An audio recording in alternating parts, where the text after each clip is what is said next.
The farce is strong with this one.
Well met, I am Fugli, and welcome to this, which would be the Medieval Fair of Norman, or at least the weekend thereof. I'm going to be playing you a few pieces of music today, and for those of you who know me, you know to expect the unexpected, and for those of you who don't know me, expect the unexpected, occasionally.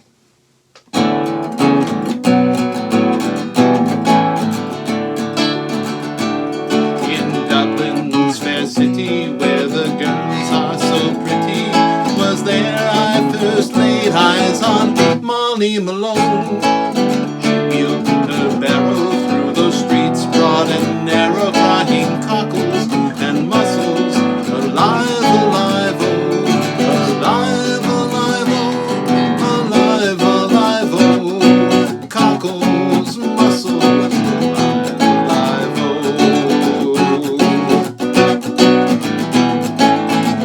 Well, she was a fishmonger, and that was no wonder.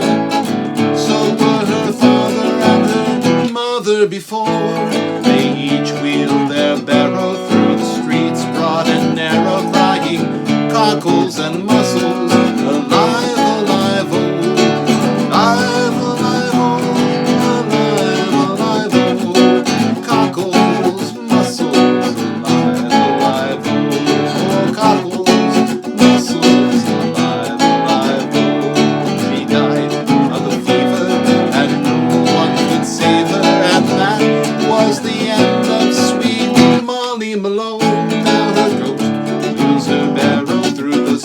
Broad and narrow, crying cockles and mussels, alive, alive, alive, alive, alive, alive, oh, cockles and mussels, alive, alive, oh, yes, cockles and mussels, alive, alive, oh.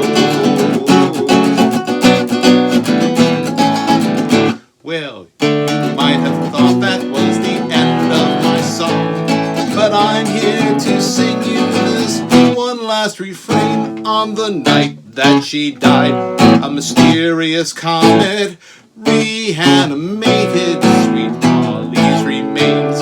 Not quite alive, oh, not so alive, oh. Molly's a zombie and she'll eat your brains. Yes, now Molly is a zombie and she'll eat your brains.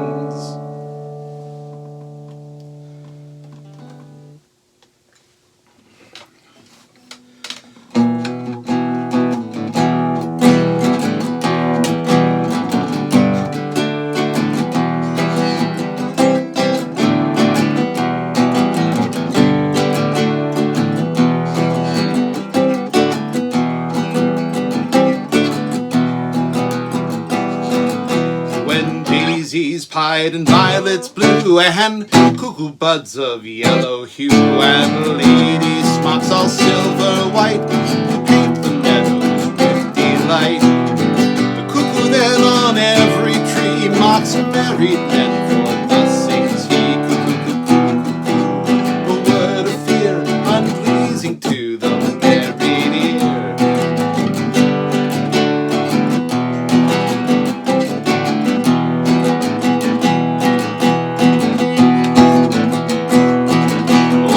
shepherds pipe on oaten straws, and merry larks on ploughmen's flocks. Turtles tread and rooks and daws, and maidens bleach their summer smocks. The cuckoo then on every tree mocks married men for thus sings he, cuckoo, cuckoo, cuckoo, a word of fear unpleasing to the married ear.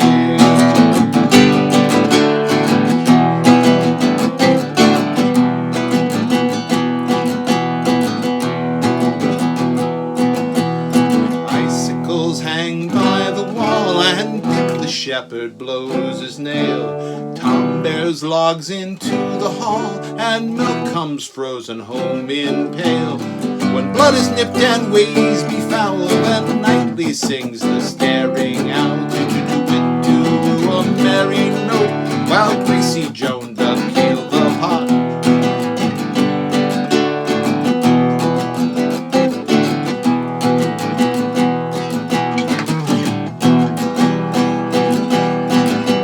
Loud the wind doth blow, and coughing drowns the parson's saw. The birds sit brooding in the snow, and Miriam's nose is red and raw.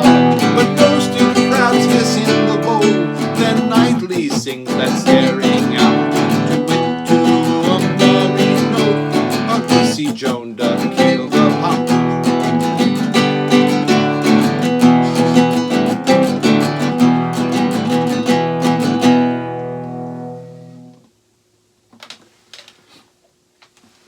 Gonna bring this one up just a little bit.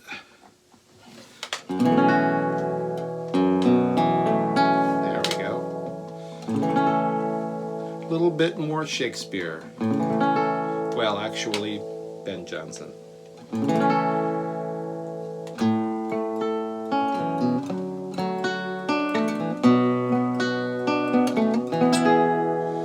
From Oberon in fairyland, king of ghosts and shadows there, mad Robin High, at his command, am sent to view the night sports here.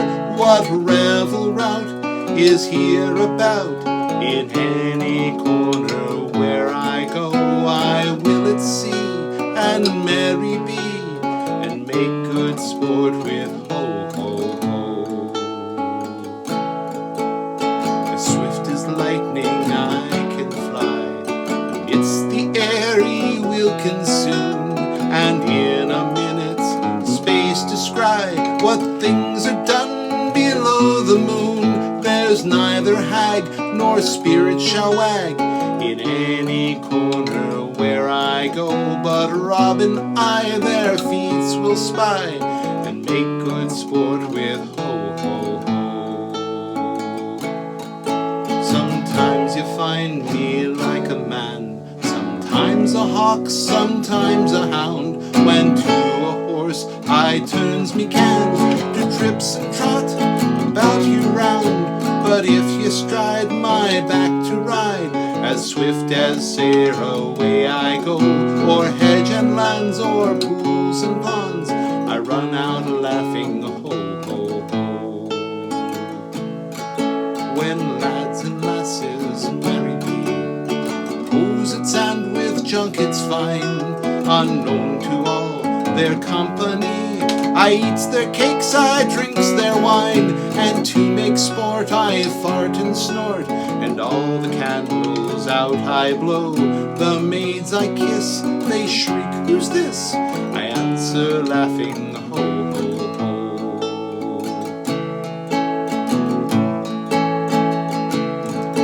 If that my fellow elf and I in circle dance do trip it round, and we chance by any eyes their present to be seen or found, and if that they do speak or say, but mums continue as they go, then might by night I them affright with pinches, dreams, and ho, ho, ho. Since hag-bred Merlin's time have I continue night sports to and fro, that for my pranks men call me by the name of Robin Goodfellow. Fiends, ghosts, and sprites that haunt the nights, The hags and goblins do me know, and Bedlam's old my tales have told. Sing vale, vale, ho, ho, ho. Vale, vale, ho, ho, ho.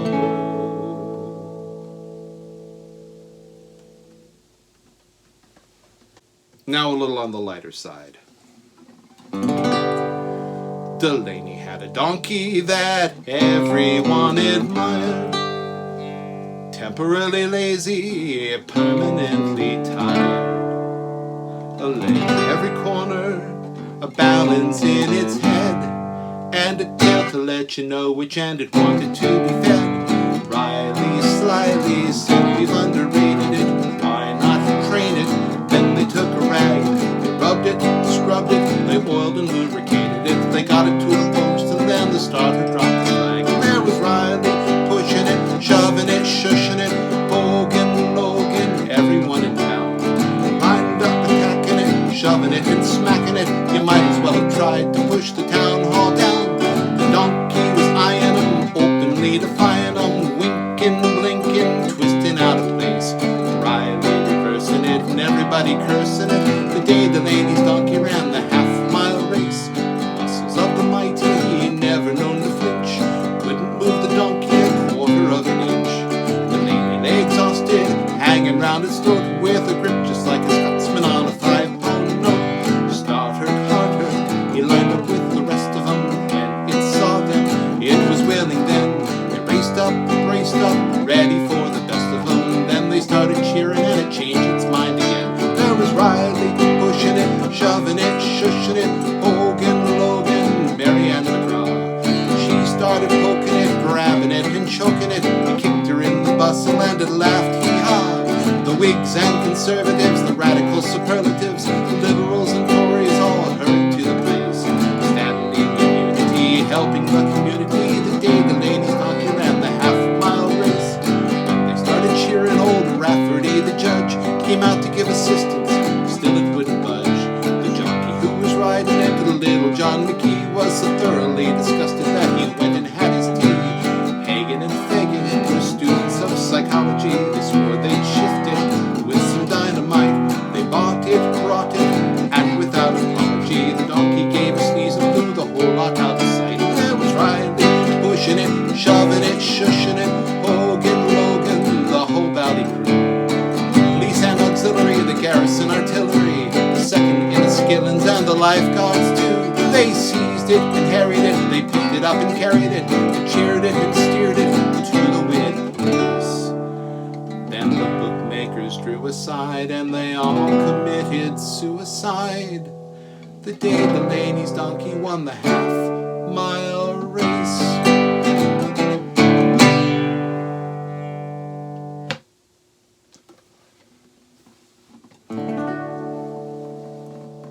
A little bit in that medieval bend.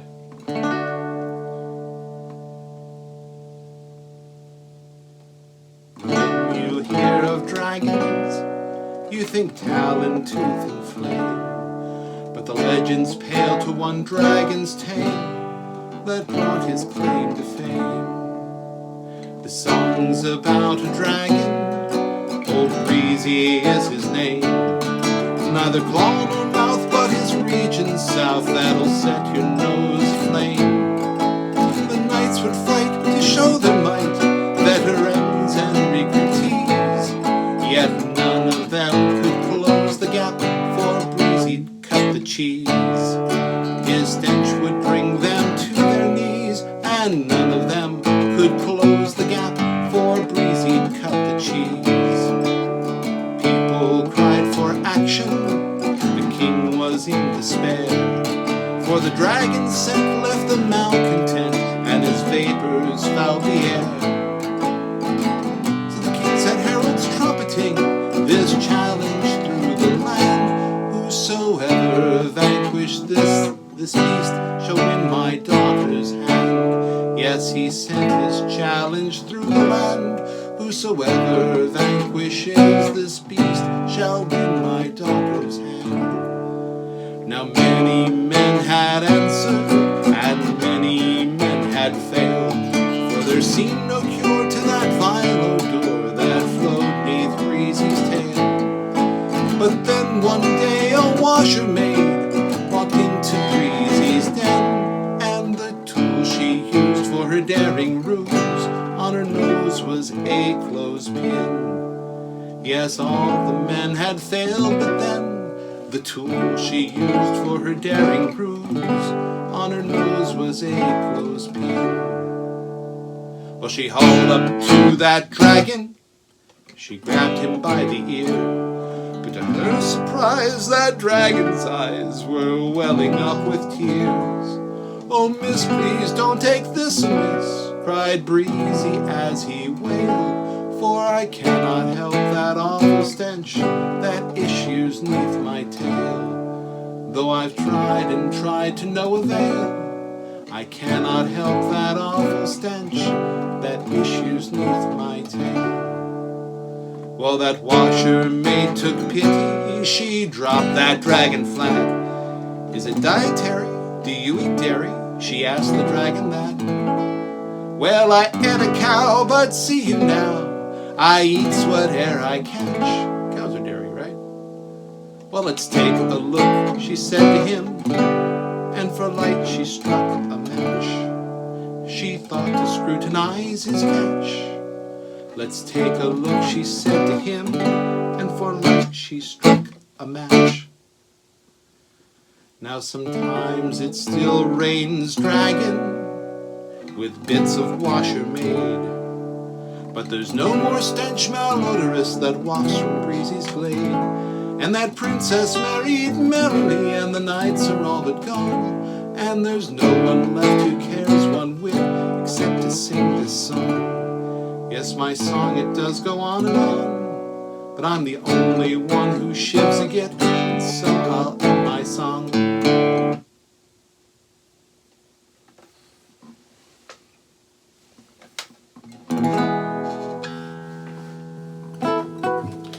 In a similar vein, allow me to sing you a song of my people.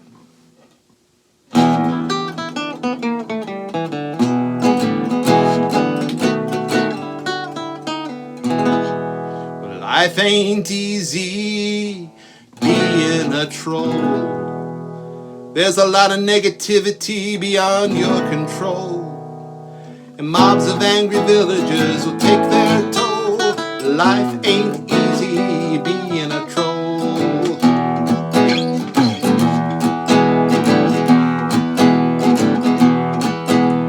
Bert, Tom, and me chewed on mutton bones, thought we was dining in the hills alone, till 13 dwarves and their burglars shown. The sun comed up, it left us stoned. Well, life ain't easy being a troll. There's a lot of negativity beyond your control, with all them dwarves rotten to their cores. Yeah, life ain't easy being a troll.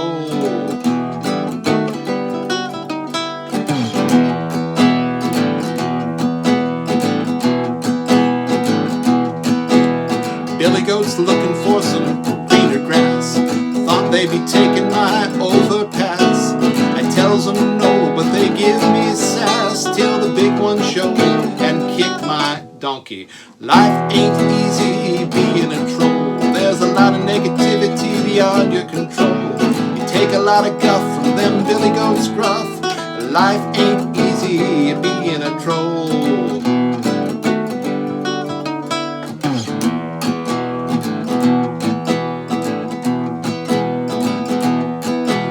Hang around Midgard anymore, since the Thunder God started waging war. The warnings are clear in the old folklore. You'll be hammered when you wake up, Thor. Oh, life ain't easy being a troll. There's a lot of negativity beyond your control, and never be foolhardy when annoying and Asgardian. Your life ain't easy being a troll.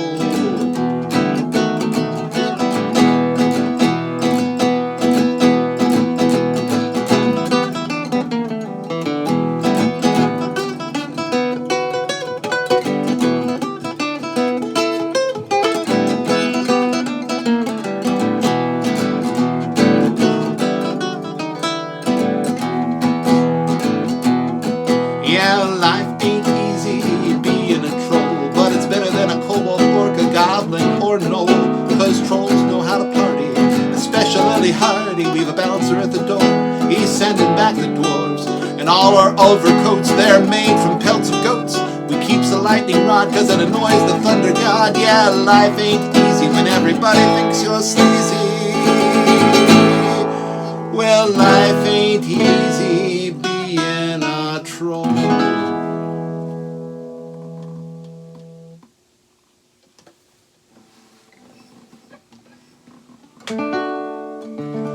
Switch to a slightly different venue, or vein.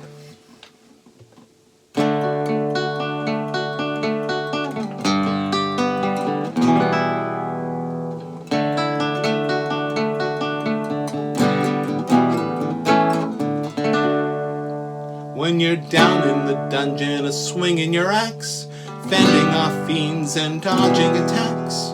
Remember, all treasure won't fit in your packs, so bring along monster-sized body bag sacks. There's many a monster that's fit to be sold, and many encounters converted to gold. Even though fortune may favor the bold, nobody likes bodies all covered with mold. Wizards may want their components for spells. These may want poisons or pearls from shells.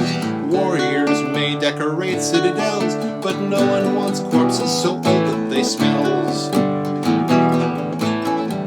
When peddling monsters throughout the land, make sure hide sold as armor are properly tanned. You might liquidate bits like an eye or a hand, but organs should all be dried, pickled, or canned. So when you run out of spleens, talons, or hearts, there's always a dungeon nearby on the charts. But before you declare it your body part smart, know you too can be broken down and sold for parts.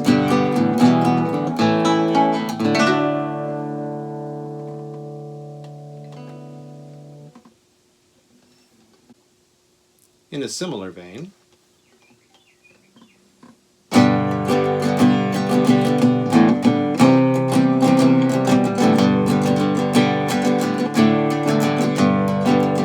well, I've been the wild roller for many long years. I've hauled lots of treasure along with my gear. Still there's one thing that can never suffice. I can never have enough RPG dice, and it's no, not ever. It's my only true vice. I can't pass a game without purchasing dice. Whether fighter or cleric, a thief or a mage, I'll purchase a set of appropriate gauge, with one set for weapons, another for knocks, and different sets for each skill, trap, or lock. And it's no, not ever. It's my only true vice. I can't pass a game vendor without purchasing dice. Sometimes I think that I might have enough when I look at how many I have in my stuff. Still they're quite small, they don't take much space, and they come in so many fine bright colored shapes. And it's it's my only true vice. I can't pass a game vendor without purchasing dice. I'll buy one more set, I'll say it's my last, but no one believes me who knows of my past. My friends all remind me, they know beyond doubt, if I buy one more set, then I'll have to move out. And it's no, not ever. It's my only true vice. I can't pass a game vendor without purchasing dice.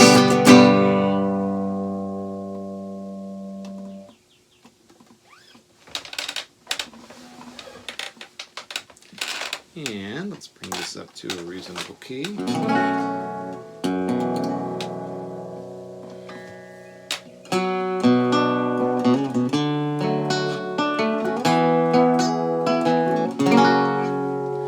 as I slink slowly down the corridor, merging with the shadows of the night. Not a soul will know where my feet have trod, not a one will ever know my plight. As I round the corner and slip inside, the dragon doesn't know I'm in its lair. In a few more steps I'll be set for life, if that snoring beast continues unaware. I rolled a 1, never gonna hear the end of that. I rolled a 1, in the blink of an eye my dreams fell flat. You know my tale would end quite differently if I rolled a little higher on that die. I rolled a 1, it doesn't mean I didn't try.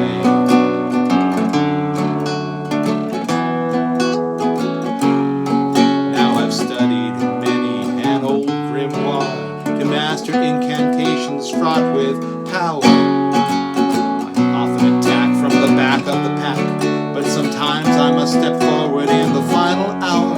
I've spent many long nights by candlelight, preparing for this moment near the end. Words are spoken, components broken. On the spell I cast, everyone depends.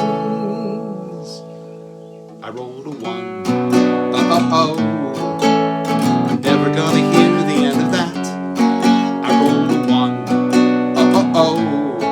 in the blink of an eye my dreams fell flat. You know my tale would end quite differently if I rolled a little higher on that die. I rolled a 1, it doesn't mean I didn't try.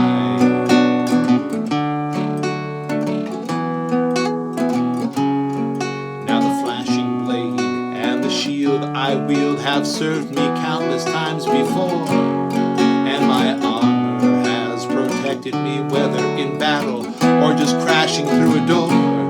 So when the wicked evil overlord presses, tortures, kidnaps, murders, maims, I lead the charge through his villainous lair.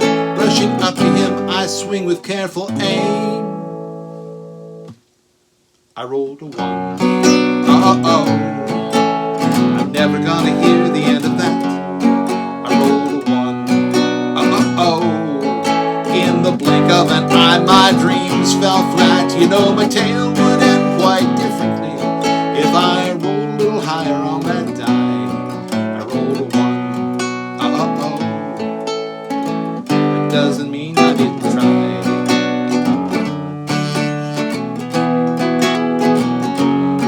You know my tale would end quite differently if I rolled a little higher on that die.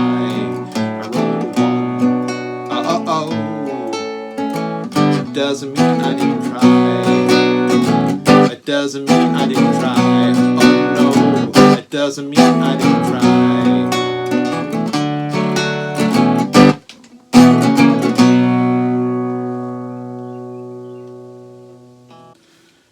And changing out my instrument magically to have a longer neck is a little trick that I learned on the Isle of Roque. A few years ago, the Pioneer Library System had a big read event, and their focus book was A Wizard of Earthsea by Ursula Le Guin. And this is a little song that I wrote for them.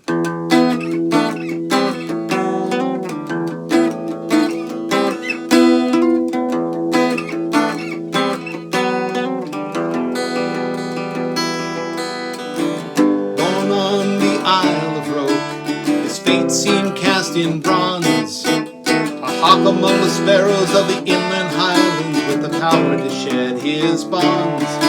He learned from a witch how to gather the mist, sent Kagad soldiers into the sea. When he left behind 10 elders, he faced the mystery between the earth and sea. Although apprenticed to silent Ogion, impatiently he hungered for more.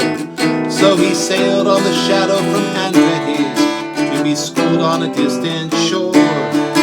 On the Isle of Roque a dark shadow woke from a rift between enemies.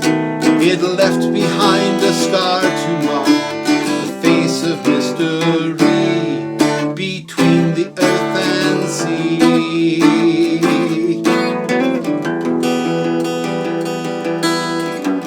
In the silence hear the word, in darkness see the light, and only in the dying can there be new life. High above the hawk may fly, freely on the open breeze. Only in the stillness can we chase the mystery between the earth and sea.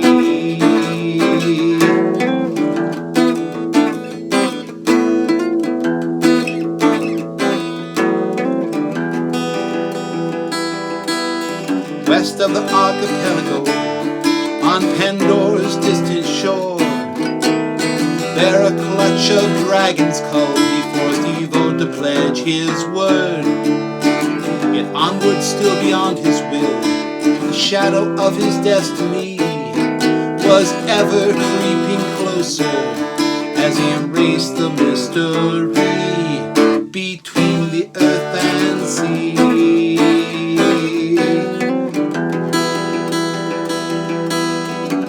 In the silence hear the word, in darkness see the light, and only in the dying can there be new life. High above the hawk may fly, freely on the open breeze, and only in the stillness may we chase the mystery between the earth and sea.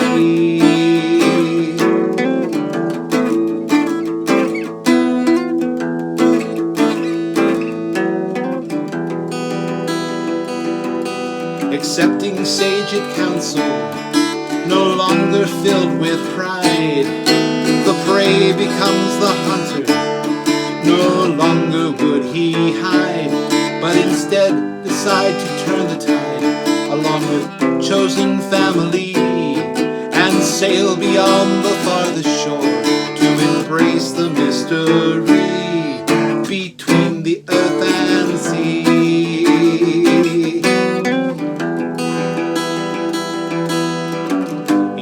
Silence hear the word, in darkness see the light, and only in the dying can there be new life.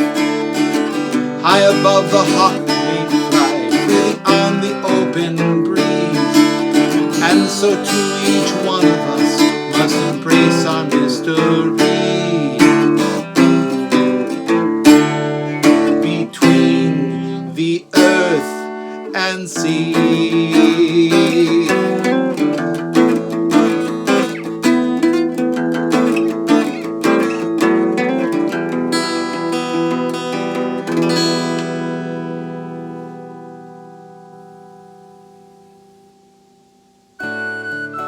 I hope you're faring well wherever you're sheltering in place, and I hope to see you at the next fair.